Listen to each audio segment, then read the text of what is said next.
ഇയാളെ മുണ്ടാതിരുന്നു. ഉള്ളിൽ ചോദ്യം എങ്ങനെയാ, നമ്മളെ കൂട്ടത്തിൽ ചില സുന്നിയൊക്കെ ചില വസ്വാസുള്ള ആളുകൾ ചോദിച്ചാൽ ആൾക്കാർ നാട്ടിൽ നിന്ന് പുറത്താക്കും, പിന്നെ വാബിയായി ചാപ്പക്കുത്ത് വിചാരിച്ചിട്ട് ഉണ്ടാക്കണുണ്ടാവും എന്നതുപോലെ അന്നൊരു മുനാഫിക്കുണ്ടായ പ്രശ്നമാണ്. തെറ്റായ ധാരണകൾ പറഞ്ഞു വരുത്തി വരും.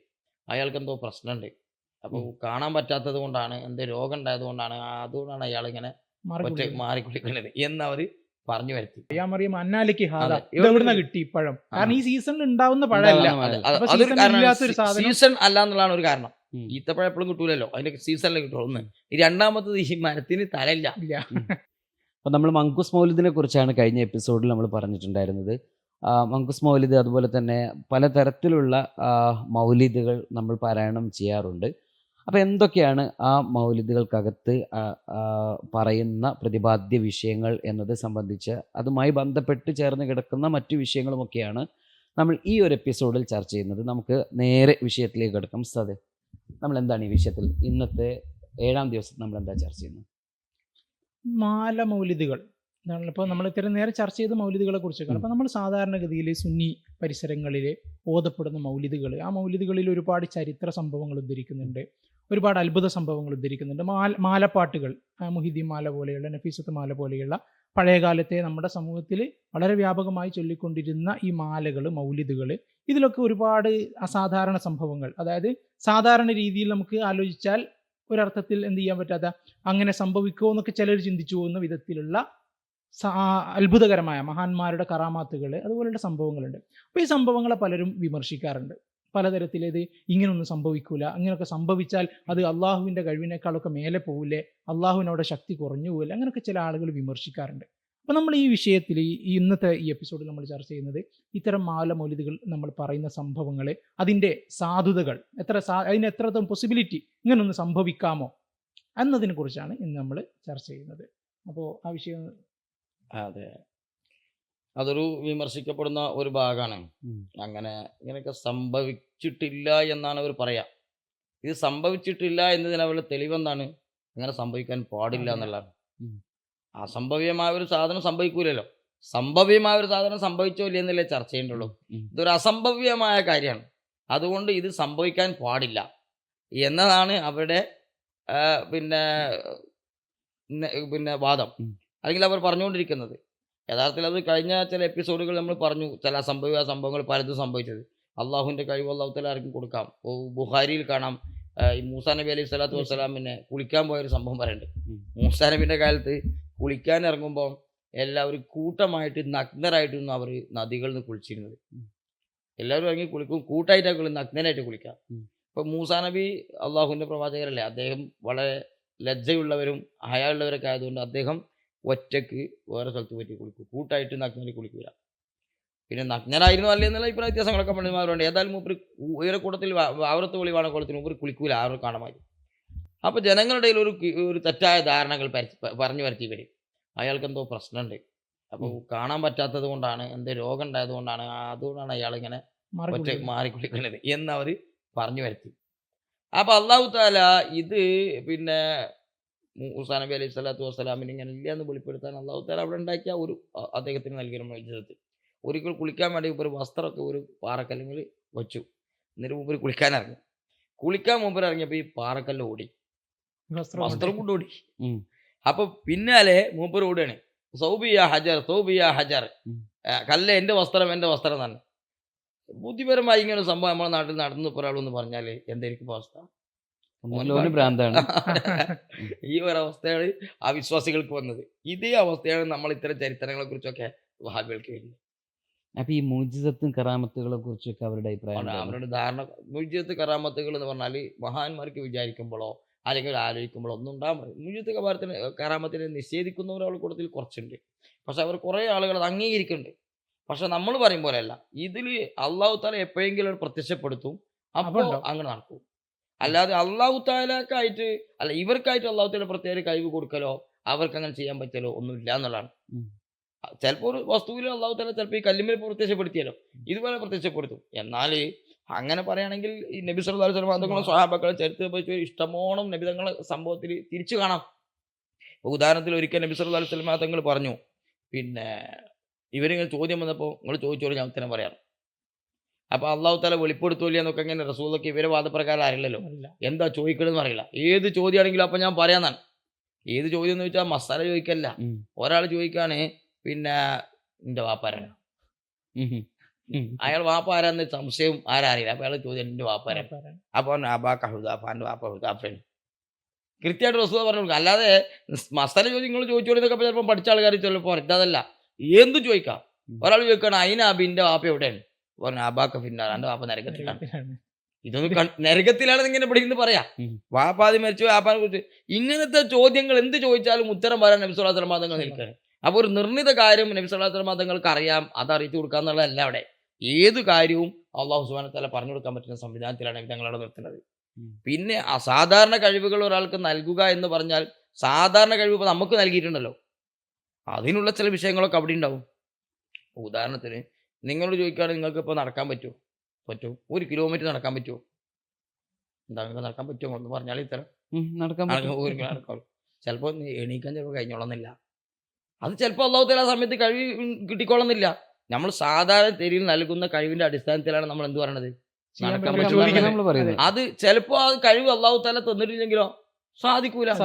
അതേമാതിരി ചിലപ്പോൾ ചില മഹാന്മാർക്ക് ചില കാര്യങ്ങൾ സാധിക്കാതിരിക്കാം, എല്ലാ കാര്യവും സാധിച്ചോളുന്നില്ല. പക്ഷെ അതിന്റെ അർത്ഥം അവർക്ക് എപ്പോഴെങ്കിലും കൊടുക്കുന്നല്ല. അങ്ങനെയാണെങ്കിൽ നിങ്ങൾ എന്താ പറയണ്ടേ, എനിക്ക് എപ്പോഴെങ്കിലും അള്ളാഹു തആല നടക്കാൻ കഴിവ് വരും, അപ്പം ഞാൻ നടക്കുന്നല്ല നിങ്ങൾ പറഞ്ഞു. സാധാരണഗതിയിൽ നിങ്ങൾക്ക് തരാറുണ്ട്, അത് അടിസ്ഥാനത്തിൽ നിങ്ങൾ പറഞ്ഞു. അതുപോലെ സാധാരണഗതിയിൽ അസാധാരണ കഴിവ് നൽകുന്നു.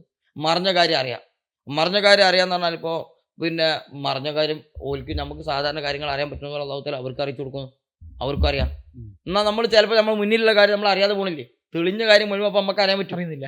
നിങ്ങൾക്ക് കണ്ണ് കാണുമെന്ന് വെച്ചാൽ കണ്ണ് കാണും, മുന്നിലൊക്കെ കാണുന്നുണ്ട്. പിന്നെ നിങ്ങൾ എങ്ങനെ വെച്ച് കുത്തിയത്, എങ്ങനെ കാല് കുത്തിയത്, എങ്ങനെ നിങ്ങൾ പാമ്പ് പിടിച്ചത്, എങ്ങനെ ഇങ്ങനെ മുള്ളു കുത്തിയത്, എങ്ങനെ ചില്ല് കുത്തിയതെന്നൊക്കെ ചോദിച്ചാൽ അത് ചിലപ്പോൾ നിങ്ങൾ പറയുന്നത് ഞാൻ അവിടേക്ക് നോക്കിയില്ല, ഞാനത് ശ്രദ്ധിച്ചില്ല, അതല്ലെങ്കിൽ ഞാൻ ശ്രദ്ധിച്ചിരുന്നു പക്ഷെ എൻ്റെ ദൃഷ്ടി ഇത് പെട്ടില്ല.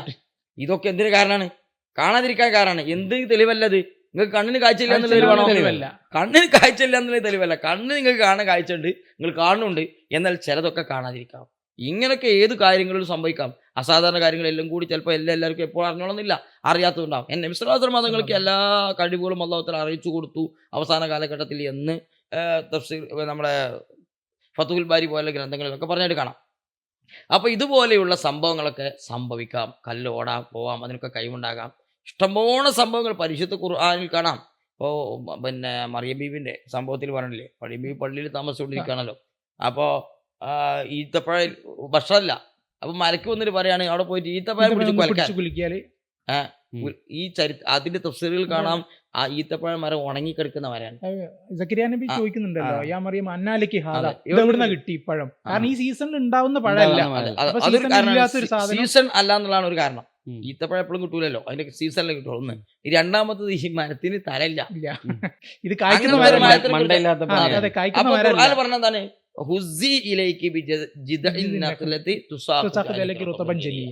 കുടിച്ചു കുലിക്കോ നല്ല പഴുത്ത പഴം വീഴുന്ന. ഇത് എങ്ങനെയൊന്നും ആലോചിക്കണില്ല, കുലിക്കുന്നു, പഴം വീഴുന്നു. ഇങ്ങനത്തെ സംഭവങ്ങൾ ഇഷ്ടമോണം കാണാം. അത് അവരുടെ ശ്രദ്ധയിൽപ്പെട്ടത് കാണാം, അശ്രദ്ധയിൽപ്പെട്ടത് കാണാം. ഇപ്പൊ ചിലതൊക്കെ അവർ പറയില്ല, പറയാത്തവ ഇവർ പറയുമ്പോൾ അറിഞ്ഞിട്ടില്ല, അതും വിട്ടിത്താണ്. അറിഞ്ഞ കാര്യങ്ങളൊക്കെ പറഞ്ഞോളൂ.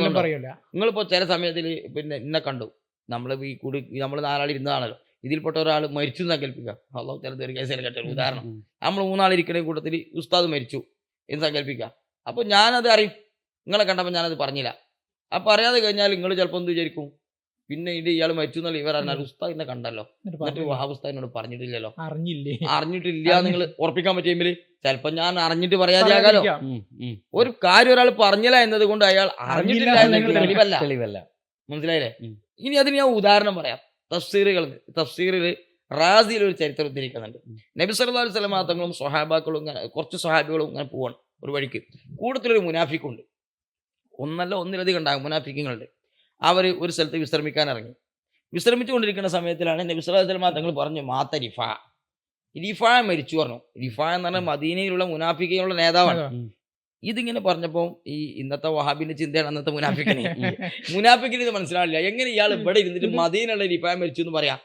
ബുദ്ധിയിൽ ഉൾക്കൊള്ളാൻ കഴിയുന്നില്ല. ഇന്നത്തെ കാലത്ത് മെസ്സേജ് ഒന്നും ഒക്കെ ആലോചിക്കാം, അന്നൊന്നും ചാൻസ് ഇല്ല.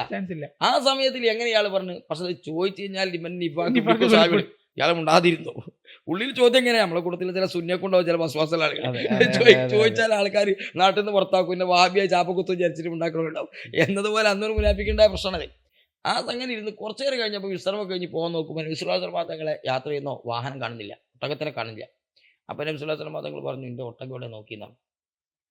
അപ്പോൾ ഒരു മുനാഫിക്ക് കിട്ടിയ ചാൻസിൽ കയറി. അയാൾ കയറിയിട്ട് ചോദിച്ചു, അല്ല മദീനയിൽ ഇബ്രാഹിം മരിച്ചു നിങ്ങൾ ഇവിടെ ഇരുന്ന് ഇവിടെ പറയാം. പറഞ്ഞു ഇവിടെ ഇവിടെ കിടക്കുന്ന ഒട്ടകം ഞങ്ങളോട് തരാൻ പറയാം. മനസ്സിലായില്ലേ? ഉരുട്ട്. ആ, വഹാബിൽ വഹാബി ഈ ഉച്ചയുടെ മാബി മൊത്തം ചോദിക്കൊണ്ടിരിക്കണേ ഇതേ ചോദ്യമാണ് ചോദിച്ചത്. ഭാവികൾ ചോദിക്കുന്നത്. ഒരർത്ഥതാണ്. മറ്റൊരു വിഷയം നമുക്ക് മനസ്സിലാക്കേണ്ടതാണ്. ഈ നബി സല്ലല്ലാഹു അലൈഹി വസല്ലം തങ്ങൾ ചോദിക്കുമ്പോൾ നബി തങ്ങൾ പറയണം അല്ലാഹു തആല എപ്പോഴെങ്കിലും എനിക്ക് മറഞ്ഞ കാര്യം അറിയിച്ചു തരും. അപ്പൊ ഞാൻ മദീനയിലെ പറയാം. റിഫായ മരിച്ചപ്പോ എനിക്ക് അറിയിച്ചു തന്നു, അറിയിച്ചു ഇത് അറിയിച്ചു തന്നില്ല എന്നല്ല റസൂല പറഞ്ഞത്. അങ്ങനെ പറഞ്ഞ അവർക്ക് തെളിവുകയായിരുന്നു. നേരെ തിരിച്ച് റസൂല പറയണേ ഇങ്ങനെയാണ് പോയി നോക്കി അവിടെ മരത്തിന്റെ പേരുമ്പോൾ എന്റെ ഒട്ടകത്തിന്റെ കയറ് കുടിയെടുക്കേണ്ടി പോയി പിടിച്ചോണ്ടിരിക്കുകയാണ്. ഇവര് പോയപ്പോ അവിടെ ഉണ്ട്. അവിടെ ഉണ്ട്. അപ്പൊ നിബന്ധനകൾക്ക് അത് അറിയാത്തതുകൊണ്ടല്ല അവരോട് തരാൻ പറഞ്ഞത്. ഞാൻ അതിനാണ് തെളിവ് തിരിച്ച് എന്തിന് അറിഞ്ഞത് അറിഞ്ഞ മുഴുവൻ കാര്യമൊക്കെ പറഞ്ഞോളാം. പറഞ്ഞോളന്നില്ല. Yes. അങ്ങനെയാണ് റസൂല ആദ്യം തന്നെ അത് പറഞ്ഞത്. പറയാം. എനിക്ക് അറിഞ്ഞിട്ടില്ല, അതെ, അതെ, അതുകൊണ്ട് നിങ്ങൾ അതെ. തപ്പി നോക്കിയെന്നല്ലല്ലോ പറയുന്നത്. അതെ. അപ്പൊ ഇങ്ങനത്തെ സംഭവങ്ങൾ ഇഷ്ടംപോലെ ഉണ്ടാവും. അത് ഖുർആനിൽ കാണാം, ഹദീസിൽ കാണാം, അംഗീകരിക്കപ്പെടുന്ന തഫ്സീറുകൾ കാണാം, വ്യാഖ്യാനങ്ങൾ കാണാം. ഇതുപോലത്തെ സംഭവങ്ങളൊക്കെ തന്നെയാണ് നമ്മുടെ മാല കിതാബുകളിലൊക്കെ കാണാം. മൗലിദിലും മാലയിലൊക്കെ ഉള്ളത്. ചിലപ്പോൾ നമുക്കിങ്ങനെ ബുദ്ധിപരമായി ചിന്തിച്ചാൽ എന്താണ് ഇപ്പോൾ തോന്നുന്നു. ചില സംഭവങ്ങളൊക്കെ കേട്ടാൽ ചിലപ്പോൾ അല്ല അപ്പോൾ ഇത് അള്ളാഹിനെ തോൽപ്പിച്ചോ എന്ന് തോന്നിപ്പോകും. മറ്റേ മൂസാ നബി ആ അതെ, മൂസാ നബി അലൈഹി സ്വലാത്തു വസ്സലാമിന്റെ റൂഹിനെ റൂഹിനെ വിളിക്കാൻ വിളിക്കാൻ വേണ്ടി അസ്റായിൽ വന്ന സംഭവം ബുഖാരിയിലുണ്ട്. ഉം. മാല കിതാബിൽ ഇവർക്ക് പറ്റാത്തുള്ളൂ. ബുഖാരിയിൽ ബുഖാരിയിൽ ഹദീസ് അംഗീകരിക്കും ഉണ്ട്. വിചാരിക്കാൻ ബുഖാരിൽ ലൈഫ് എന്ന് പറഞ്ഞ ആൾക്കാരുണ്ട് കേട്ടോ. അപ്പൊ അവർക്ക് ഇനി ഇത് തെളിവ് അറിയില്ല. ഒരു തള്ളിയ ഹദീസാണ് എനിക്ക് അറിയുന്നത്. ഉം. ഏതായാലും അതിൽ പറഞ്ഞത് മൂസാ നബി റൂഹിനെ പിടിക്കാൻ വേണ്ടി അസ്റായിൽ വരികയാണ്. നേരത്തെ പറഞ്ഞ മലക്കുൽ മൗത്ത്. ഇനി അസ്റായിൽ ഇസ്രായേലിൽ പ്രസംഗിക്കാം. പക്ഷേ അപ്പൊ മലക്കുൽ മൗത്തിന് അള്ളാഹു തആല പറഞ്ഞയക്കണം. അങ്ങനെ വന്നിട്ട് നിങ്ങളെ റൂഹിനെ പിടിക്കാൻ വേണ്ടി വന്നാന്ന് നമ്മളെ മാതിരിയല്ല, അവർ നബിമാരോട് അതിന് സംഭവിക്കണം. അതിലുള്ള അത്ഭുതമുണ്ട്. കാരണം അസ്റായിൽ ടൈമായി വന്ന് പിടിച്ചു പോകുന്നല്ലാതെ സമ്മതം ചോദിക്കുന്ന പരിപാടിയില്ലല്ലോ. അതെ, അതെ, അതെ. സമ്മതം ചോദിക്കണേ. സമ്മതം ചോദിച്ചപ്പോ പിന്നെ മൂസാ നബി അലൈഹി സ്വലാത്തു വസ്സലാം സമ്മതം ചോദിക്കാലോ, പിടിക്കാൻ വേണ്ടി വന്നാലും വിവരം പറയാം. മൂസാ നബി ഒരു ഒറ്റ അടി അസ്റായിലിനെ അടിച്ചപ്പോ അസ്റായിലിന്റെ കണ്ണുപൊട്ടി. ഇത് ബുഖാരിലാട്ടോ. നിങ്ങൾ ഇനി കഥ കേൾക്കുമ്പോൾ മൗലിദ് കിതാബില്ല വിചാരിക്കണ്ട. ഇതിൽ നിങ്ങളെ പറഞ്ഞാല് ഉം, ഈ അതെ, അതെ, വഹാബി മനസ്സിലായി, മനസ്സിലായി. മൗലിദ് കിതാബ് വിചാരിക്കണ്ട. ഇത് ബുഖാരിയുള്ളതാണ്. കണ്ണ് പൊട്ടി അസ്റായിലിന്റെ കണ്ണ് പൊട്ടിയിട്ട് അസ്റായിൽ നേരെ അള്ളാന്റെ അടുത്തേക്ക് പോവാണ്. ഇത് ആരാ പറഞ്ഞത്? അല്ലാഹു അല്ലാ. തആല ആ മൂസാ നബി എന്ത് ചെയ്തു? അടിച്ച് കണ്ണു പൊട്ടിച്ചു തിരിച്ചു പറഞ്ഞു. ഇപ്പൊ ഇവരെ മൗലിദ് വ്യാഖ്യാനിക്കണ വ്യാഖ്യാനിച്ചപ്പോ എന്താ സംഭവിച്ചത്? മൂസാ നബി അള്ളാഹിനെ തോൽപ്പിച്ചില്ലേ? അല്ലാഹ് പറഞ്ഞയച്ച ആളെ അടിച്ചു ബുഖാരിയിലുള്ള പറഞ്ഞു. ആളല്ലേ, തള്ളാൻ പറ്റൂലല്ലോ. അതെ, അതെ, അതെ, ആ എന്നിട്ട് അവിടെ തിരുന്ന അള്ള പറയേണ്ടത് എന്താണ്? ആ ഞാൻ ഉണ്ടാക്കി ഇതൊക്കെ കൈകൊടുത്തിട്ട് ഈ മൂസ നിന്റെ ആളാണ് പറഞ്ഞു. അത്ര ആയ മൂസ എന്ന് ചോദിക്കണ്ടേ? അതെ. അതല്ല അല്ല ചെയ്യണത്. അല്ലെന്നത് അള്ളാഹു സുബ്ഹാനഹു വ തആല അസ്റായിലിന്റെ കണ്ണ് തിരിച്ചു കൊടുത്തു. കാഴ്ചശക്തി ശരി. കാഴ്ചകൾ തിരിച്ചു കൊടുത്തു. ശരിയാക്കി കൊടുത്തതിന് ശേഷം തിരിച്ചു പോകണം. എന്നിട്ട് ഒരു ഓഫറായിട്ടാണ് പറഞ്ഞേക്കണം അടുത്തേ. ഇവരെ അല്ലെ പ്രലോഭനം എന്നൊക്കെ പറയാ. ഓഫർ എന്താണ് ഓഫർ? ഇനി മൂസാ നബിയുടെ അടുത്ത് പോയിട്ട് നേരെ റൂഹിനെ പിടിച്ചാനാണെന്ന് പറയണ്ട. രണ്ട് കാര്യങ്ങൾക്ക് തിരഞ്ഞെടുക്കാം. ഒന്നുകിൽ ഇപ്പം മരിക്കണമെങ്കിൽ ഇപ്പം റൂഹിനെ പിടിക്കാം. അതല്ല നിങ്ങൾക്ക് ഇനി ജീവിക്കണം എന്ന് ആഗ്രഹം ഉണ്ടെങ്കിൽ നല്ല രോമമുള്ള ഒരു പശുവിന്റെ ശരീരത്തിൽ കൈവെക്കാം. അതിൻ്റെ ഉള്ളിൽ എത്ര രോമ കൊണ്ടെങ്കിൽ ആ ഒരു രോമത്തിന് ഒരു വർഷം, ആയുസ് നീട്ടി തരും. ഒരു രോമത്തിന് വർഷം ഇത്ര രോമം ഉണ്ടാവും. നല്ല രോമം കഴിച്ചാൽ അത്ര ആയുസ് നീട്ടി തരാന്നാണ്. അപ്പൊ ഇവിടെ എന്തിപ്പോ സംഭവിച്ചേ? ഈ ചരിത്രം ബാക്കി മുന്നോട്ട് പോകണ്ട, നമുക്ക് അതിന്റെ ആവശ്യമില്ലല്ലോ. ഇപ്പൊ ഇവിടെ എന്തിപ്പോ സംഭവിച്ചത്? ഒന്ന് അള്ളാഹു തആല പറഞ്ഞയച്ചാൽ മൂസാ നബി അടിച്ചു വിട്ടു. ഈ അടിക്കാനുള്ള കൈ കൊടുക്കണതും അസ്റായിലിന്റെ കണ്ണ് പൊട്ടിക്കണതും ഒക്കെ ആരനെ? അല്ലാഹു തആല അള്ളാഹു തആലയാണ്. അതുമാണ് നമ്മൾ ചിന്തിക്കുക. എല്ലാ കഴിവും അള്ളാഹിനാണല്ലോ. അതാദ്യം പറഞ്ഞു. ഈ കഴിവൊക്കെയാണ് അള്ളാഹു തആല. അത് അവിടെ നിന്നിട്ട് അവിടെ ചെന്നിട്ട് അള്ളാഹു തആല മൂസാ നബിനെ ശിക്ഷിക്കല്ലേ ചെയ്യണത്. മൂസാ നബിക്ക് ഓഫർ എടുത്ത് വിടുകയാണ്. ഇത് ഒരു മൗലിദ് കിതാബിലെ ചരിത്രമായിരുന്നുവെങ്കിൽ ഇതൊക്കെ കൊലാഹലം വഹാബി എന്ത് സംഭവിക്കും? എന്ത് വ്യാഖ്യാനിക്കും? ഇത്തരമുള്ള കഥ. ഇതുപോലത്തെ സംഭവങ്ങളൊക്കെ മൗലിദ് കിതാബുകളിൽ കാണാം. ചിലത് ഇതുപോലത്തെ ഇതിനെക്കാൾ താന്നോ എന്തേക്കാരോ അങ്ങനെ സംഭവിക്കുന്ന സംഭവങ്ങൾ ചോദിക്കുകയാണ്. ഇത് ഉണ്ടാകാൻ പാടില്ല എന്ന് പറയാൻ പാടില്ല, കാരണം ഉണ്ടായിട്ടുണ്ട്. ബുഖാരി സ്വഹിയാത്ത് ഹദീസിൽ തെളിവുണ്ട്. പിന്നെ ഈ സംഭവം ഉണ്ടായോ ഇല്ല എന്നുള്ളതാണ്. അത് ഒരു സംഭവം ഒരു മഹാൻ ഒരു ചരിത്രം ഉദ്ധരിച്ചത് അതല്ലേ ചരിത്ര തെളിവ്. നമ്മൾ നേരത്തെ പറഞ്ഞല്ലോ. അത് ഒരു മഹാൻ ഒരു മൗലിദ് കിതാബിൽ ഇങ്ങനെ ചരിത്രം എഴുതി വെച്ചാൽ അയാളെ വിശ്വസിക്കുന്ന ആളുകൾ അങ്ങനെ ഉണ്ടായി വിശ്വസിക്കണം. ഇനി ഒരാൾക്ക് തോന്നുകയാണ് ഈ സംഭവം ഉണ്ടായിട്ടുണ്ടാവില്ല, പക്ഷെ അതില്ല ഉണ്ടാകാൻ പാടില്ല എന്ന് പറയാൻ അധികാരമില്ല. അതില്ല ഉണ്ടാകാൻ പാടില്ല എന്ന് എങ്ങനെ പറയാൻ പറ്റൂ? ഉണ്ടാകാൻ പാടില്ല എന്ന് ഗ്രന്ഥത്തിന്റെ അടിസ്ഥാനത്തിലോ ബുദ്ധിപരമായിട്ടോ ഒരിക്കലും പറയാൻ പറ്റില്ല. അതിനകത്ത് ഉണ്ടായിട്ടുണ്ടോ ഇല്ല എന്നുള്ളത് ഓനെ സംശയം ഓൻ വിശ്വസിച്ചോളന്നല്ല. ഇത് ഈമാൻ കാര്യമൊന്നുമല്ലല്ലോ. മൗലിദ് കിതാബുകൾ വിശ്വസിച്ചോളുന്നുണ്ടോ? വിശ്വസിച്ചോട്ടെ, ഓല് പറഞ്ഞോട്ടെ. മറ്റോ എനിക്കതിനെ കുറിച്ച് അറിയില്ല. അങ്ങനെ ഉണ്ടായിട്ടുണ്ടാവും, അതുകൊണ്ട് ഈ കാര്യം പറഞ്ഞിട്ട് എനിക്ക് ഉറപ്പില്ലാത്ത ഞാൻ വിശ്വസിക്കില്ല എന്ന് ഇരുന്നോട്ടെ, നമുക്കൊരു കുഴപ്പമില്ല. ഇവരതല്ല, ഇത് ഉണ്ടായിട്ടില്ലാന്നും ഉണ്ടാകാൻ സാധിക്കൂല പാടില്ലാന്നും എന്നൊക്കെ. അള്ളാഹ്ക്കും തോൽപ്പിക്കലാണെന്നും ഇതാണ് ഇവരുടെ വാദം. ഉം. ഇത്തരം സംഭവങ്ങളാണ് മൗലിക കിതാബിലൊക്കെ ഉള്ളത്. ഏത് സംഭവങ്ങൾ എടുത്താൽ ഇത് ഈ രൂപത്തിൽ തന്നെ ആയിരിക്കും നമുക്ക് വ്യാഖ്യാനിക്കാനും പറ്റുന്നത്. ഇതുപോലെ ചരിത്ര സംഭവങ്ങളുടെ വിഷയങ്ങളൊക്കെ എടുത്ത് നോക്കുകയാണെങ്കിലും ഈ രൂപത്തിൽ വ്യാഖ്യാനിക്കാൻ പറ്റും. അത് ആദ്യം ഈ വ്യാഖ്യാനം അംഗീകരിക്കാതിരുന്നാൽ പിന്നെ നേരത്തെ ഉസ്താദ് പറഞ്ഞ പോലെ അവർ വിശ്വസിക്കാതിരിക്കാന്നല്ലാതെ വേറെ നിർവാഹമല്ലേ അവിടെ. ഉം. അന്ത്യപ്രവാചകർ അസാധാരണ ദൂതർ എന്ന വിഷയമാണ് നമ്മൾ അടുത്തായിട്ട് ചർച്ച ചെയ്യുന്നത്. അടുത്ത ദിവസത്തെ എപ്പിസോഡ് ആ വിഷയമായിരിക്കും. ഇന്ന് ഈ ഒരു എപ്പിസോഡ് ഇവിടെ പൂർണ്ണമാകുന്നു. എല്ലാവർക്കും അസ്സലാമു അലൈക്കും വറഹ്മത്തുള്ളാഹി.